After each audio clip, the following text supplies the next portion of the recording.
SADC congratulate Cyril Ramaphosa azvipere mushe. Cyril Ramaphosa uchizosucceda aiwa uchizoitwa president wemunyika yeSouth Africa. Takuona kuti SADC yakuenda kuno inaugurate vaCyril Ramaphosa. Saka pinda mashoko ayataurwa pana pane SADC vachitaura pano paindo pavo kuti chibva subscribe like utina on the bell icon. Noti paindo pavo munoziva kuti SADC aiwa South Africa iriwo a member state yeSADC. Vanyora vachiti #SADC Executive Secretary His Excellency Mr. Elias Magosi who attended the inauguration ceremony of His Excellency Cyril Ramaphosa, President-elect of the Republic of South Africa today, 19 June 2024, under the theme 30 years of democracy, partnership and growth.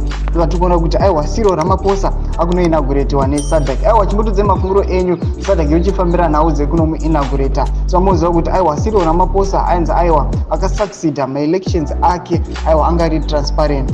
Tudze mafunguro enyu muri kudipa pamusoro pechitiko ichi. Pinda comment section medu, subscribe, like, turn on the bell icon.